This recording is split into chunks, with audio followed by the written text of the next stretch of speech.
Water gushed down the street as cries of panic filled the air. Susan stared in horror at the severed pipe, her heart racing. "This can't be happening," she gasped, clutching her phone. The HOA president's voice dripped with smug satisfaction. "You should have complied, Mrs. Owens. Now the whole neighborhood will pay the price." Susan's hands trembled as she dialed 911, her mind racing. How had it all spiraled so out of control? Just days ago, she had been a respected member of the community, a devoted wife and mother. Now, as water gushed down the street, she felt a sinking dread in the pit of her stomach. It had started with a simple request from the Homeowners Association: install a new sprinkler system or face hefty fines. Susan had balked at the cost, already struggling to make ends meet after her husband's recent job loss. She had politely explained her situation, hoping for understanding, but the HOA president, Emily Wilkins, had shown no mercy. "The rules are the rules, Mrs. Owens," Emily had said, her voice dripping with disdain. "Either you comply, or we'll be forced to take legal action." Susan had pleaded for an extension, even offered to install a less expensive system, but Emily had refused to budge. Unwilling to compromise her family's financial security, Susan had held her ground. Little did she know that her defiance would lead to this catastrophic outcome. As the water continued to flow, Susan could see her neighbors emerging from their homes, faces etched with fear and confusion. Some rushed to shut off their own water lines, while others called out in a panic, desperate for answers. Susan's gaze landed on Emily, who stood on her porch, arms crossed, a smug expression on her face. "I warned you, Mrs. Owens," she called out, her voice dripping with triumph. "This is what happens when you defy the HOA." Anger surged through Susan, mingling with her overwhelming sense of guilt. She had never meant for this to happen, but now the entire neighborhood was suffering the consequences of her actions. Or rather, the HOA's actions. Clutching her phone, Susan knew she had to take a stand. This was no longer just about her family. It was about the entire community. She had to find a way to stop the flood and hold the HOA accountable for their reckless and vindictive behavior. As the water continued to rise, Susan steeled her resolve, determined to fight back and reclaim the peace and security she had once taken for granted. With a deep breath, Susan dialed the police, her fingers trembling. "This is an emergency," she cried, explaining the situation in a rush. "The HOA president has cut our water line, and the entire street is flooding. Please, you have to send help immediately." The dispatcher's voice was calm and reassuring. "We've dispatched officers to your location, ma'am. Can you describe the extent of the damage?" Susan glanced around, her heart sinking as she took in the sight of neighbors scrambling to protect their homes, water already seeping into their yards. "It's bad," she said, her voice shaking. "The water is rising fast, and I think it's going to get worse before it gets better." As she waited for the police to arrive, Susan turned her attention to Emily, who continued to watch the chaos from her porch, a smug expression on her face. Anger bubbled up inside her, and before she could stop herself, she was marching across the street, her shoes splashing through the rapidly accumulating water. "How could you do this?" she demanded, her voice laced with fury. "You've put the entire neighborhood at risk." Emily's lips curled into a cruel smile. "I told you the consequences of defying the HOA, Mrs. Owens. This is all your own doing." Susan's hands clenched into fists at her sides. "You're the one who ordered the water line to be cut," she accused, her voice rising. "This is your fault, not mine." Emily's eyes narrowed, and she took a step towards Susan, her expression darkening. "Don't you dare try to pin this on me," she hissed. "You brought this upon yourself by refusing to comply with the rules." The sound of sirens in the distance momentarily broke the tension, and Susan turned to see two police cruisers pulling up to the curb. As the officers approached, she could feel the weight of their gaze, and she knew that she had to tread carefully. "Officers, thank goodness you're here," she said, her voice trembling. "The HOA president has cut our water line, and the entire street is flooding. You have to do something to stop this before it gets any worse." The officers exchanged a glance, their faces etched with concern. "We'll do what we can to contain the situation," one of them said. "In the meantime, I'd suggest you and your neighbors start sandbagging to protect your homes." As the officers moved to assess the damage, Susan turned back to Emily, her eyes narrow with determination. "This isn't over," she said, her voice low and fierce. "I'm going to make sure you're held accountable for this." Emily's only response was a cold, unfeeling laugh. With the police now on the scene, Susan turned her attention to her neighbors, rallying them to action. "Everyone, we need to start sandbagging to protect our homes," she called out, her voice cutting through the chaos. "The water is rising fast, and we have to act quickly." Nearby residents sprang into action, racing to their garages and basements to gather sandbags and any other available materials. Susan could see the fear and uncertainty in their faces, but also a glimmer of determination. They were fighting for their homes, their livelihoods, and their community. As the group worked together to build makeshift barriers against the encroaching water, Susan couldn't help but notice Emily's continued presence on her porch, watching the proceedings with an air of detachment. The woman's callous indifference only fueled Susan's growing anger and determination to hold her accountable. "This is all your fault, Emily," Susan called out, her voice carrying across the street. "If you hadn't ordered the water line to be cut, none of this would be happening." Emily's response was a dismissive wave of her hand. "Don't be so dramatic, Mrs. Owens. This is simply the consequence of your own stubborn refusal to comply with the HOA rules." Susan's eyes narrowed, and she opened her mouth to retort, but was interrupted by the arrival of a city utility truck. The driver, a burly man in a neon vest, stepped out and approached the group of frantic residents. "I got a call about a burst water main," he said, surveying the scene with a frown. "What's going on here?" Susan stepped forward, her gaze shifting from Emily to the utility worker. "The HOA president ordered our water line to be cut, and now the entire street is flooding," she explained, her voice tinged with desperation. "Please, you have to shut off the water before it gets any worse." The utility worker's eyes widened, and he immediately set to work, tracing the source of the leak and shutting off the main valve. The flow of water slowed to a trickle, and a collective sigh of relief rippled through the crowd. But as the residents began to assess the damage to their homes, Susan knew that the real battle was just beginning. She was determined to hold Emily and the HOA accountable, no matter the cost. With the immediate crisis averted, Susan turned her attention to her neighbors, offering support and assistance as they began the arduous task of cleaning up the mess. She could see the worry and exhaustion etched on their faces, but also a glimmer of resilience. "We're going to get through this together," she said, her voice firm and reassuring. "I promise we're not going to let the HOA get away with what they've done." Her words seemed to bolster the group, and soon they were working side by side, mopping up water, salvaging what they could, and sharing supplies. Susan couldn't help but feel a swell of pride at the way the community had rallied together in the face of adversity. As she worked, her gaze kept drifting back to Emily, who remained on her porch, seemingly unfazed by the chaos unfolding around her. The woman's callous indifference only fueled Susan's determination to hold her accountable. "Emily, you need to come down here and help," she called out, her voice sharp and unyielding.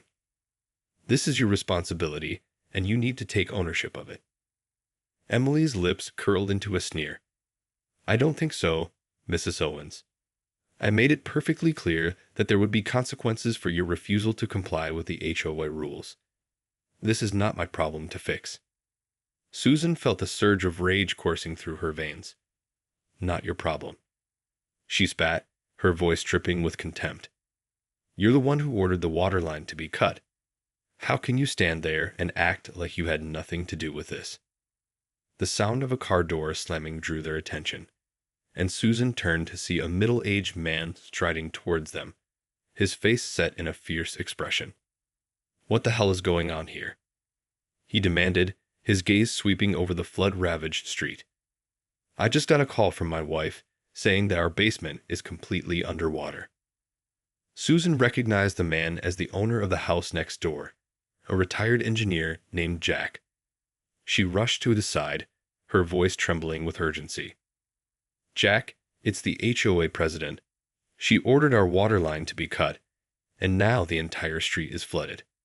We need your help to hold her accountable." Jack's eyes narrowed, and he turned to face Emily, his expression darkening. "Is this true?" he growled, his voice laced with menace. Emily's composure wavered, and for the first time, Susan saw a flicker of fear in her eyes. I was simply enforcing the HOA rules," she stammered, her voice suddenly uncertain. Jack took a step forward, his fists clenched at his sides. "Well, you can bet your ass that I'm going to make sure the HOA hears about this," he snarled. "You're going to pay for the damage to my home and every other house on this street." As the confrontation escalated, Susan couldn't help but feel a sense of vindication. Finally, someone was willing to stand up to Emily's bullying tactics. With Jack's support, she was determined to ensure that the HOA was held accountable for their actions. The standoff between Jack and Emily continued to escalate, with the rest of the neighbors gathering around, their expressions a mix of anger and trepidation. Susan watched on, her heart pounding, as the two adversaries traded barbs and threats. "This is unacceptable," Jack growled, his face flushed with rage. "You've put the entire neighborhood at risk, and you're going to pay for the damages." Emily's composure was slowly crumbling, her usual air of superiority replaced by a growing sense of unease. "I was simply enforcing the rules of the HOA," she stammered, her voice wavering. "Mrs. Owens refused to comply, and this is the consequence." "The consequence?" Jack scoffed, his eyes narrowing. "You deliberately sabotage our water line, causing thousands of dollars worth of damage. That's not enforcement, that's outright retaliation." Susan could see the fear creeping into Emily's expression, and she felt a surge of satisfaction. Finally, the tables were turning, and the HOA president was being forced to answer for her actions. "This is going to have serious repercussions, Emily," Susan interjected, her voice laced with a newfound confidence. "You can't just abuse your power and expect to get away with it." Emily's gaze darted between Susan and Jack, her composure slipping further. "I didn't mean for this to happen," she stammered. "It was never my intention to cause such widespread damage." "Well, it's happening," Jack growled, his eyes narrowing. "And you're going to make it right, or else." The sound of sirens in the distance drew everyone's attention, and Susan felt a wave of relief wash over her. The police had arrived, and she was certain they would see the truth of what had happened. As the officers approached, Susan stepped forward, her voice calm and composed. "Officers, thank you for coming," she said. "The HOA president cut our water line, causing this entire neighborhood to flood. We need you to investigate this and hold her accountable." The officers listened intently, their expressions grave. They then turned to Emily, their gazes stern. "Ma'am, we're going to need you to come with us to the station," one of the officers said. "We have some questions about this incident that we need to get to the bottom of." Emily's face drained of color, and she opened her mouth to protest, but the officers were having none of it. They gently but firmly escorted her to the waiting police car, leaving the rest of the neighborhood in stunned silence. Susan couldn't help but feel a sense of vindication as she watched Emily being led away. Finally, the tide was turning, and the HOA president was being held accountable for her actions. As the police car carrying Emily drove away, a hush fell over the gathered neighbors. Susan could see the mix of relief, disbelief, and trepidation on their faces. They had finally witnessed the HOA president's reckless actions being challenged, but the aftermath of the disaster still loomed. Susan approached Jack, placing a hand on his arm. "Thank you for speaking up," she said, her voice laced with gratitude. I don't know what would have happened if you hadn't stepped in. Jack nodded, his brow furrowed with concern. We need to make sure the HOA is held fully accountable for this, he said, his voice low and resolute. They can't be allowed to abuse their power like this without consequences. Susan couldn't agree more. She knew that the battle was far from over, and that the HOA would likely fight tooth and nail to protect their own interests. But with Jack's support and the evidence of the police investigation, she was determined to see this through to the end. We'll need to document everything, Susan said, her mind already racing with plans. Photographs of the damage, receipts for repairs, any paperwork or communication from the HOA. We need to build a rock-solid case against them. Jack nodded, his expression grim. I'll start gathering what I can from my own property, he said. And I'll reach out to the other neighbors, see if they're willing to join us in this fight. As the two of them began to organize the community's response, a familiar face approached. It was the city utility worker who had shut off the water main, his brow creased with concern. Ma'am, I've assessed the damage to the line, he said, addressing Susan. It's going to take some time and significant resources to repair it properly. In the meantime, I'd recommend that everyone boil their water until we can get the system back up and running.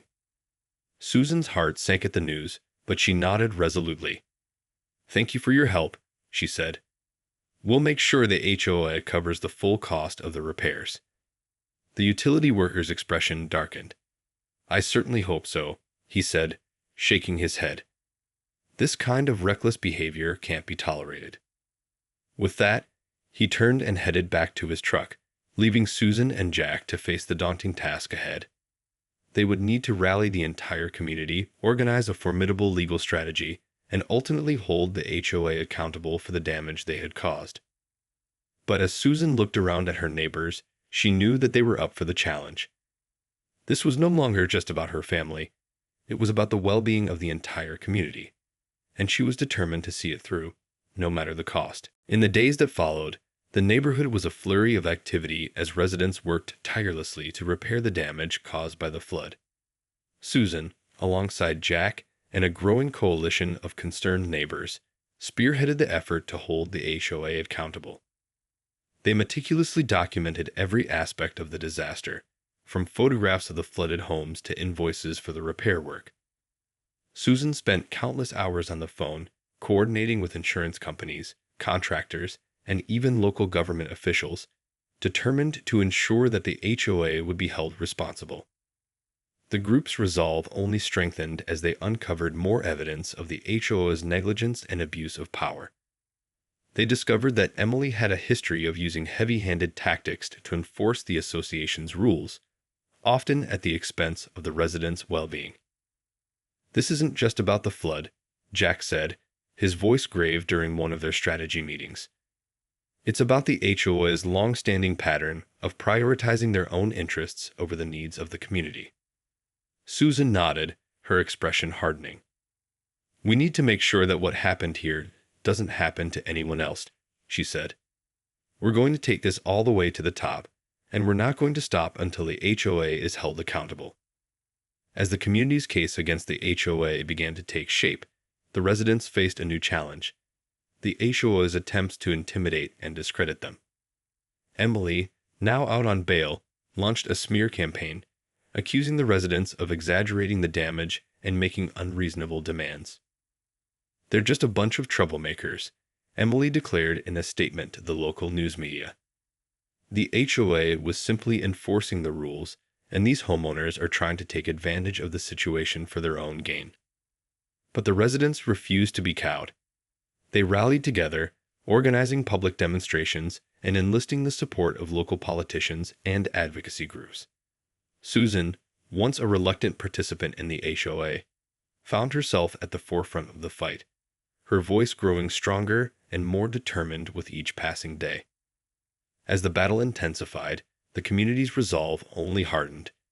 They were fighting not just for their own homes and livelihoods, but for the principle of justice and the right to live in a neighborhood that truly served the needs of its residents. The showdown between the community and the HOA came to a head in a tense courtroom showdown, with both sides presenting their case before a judge.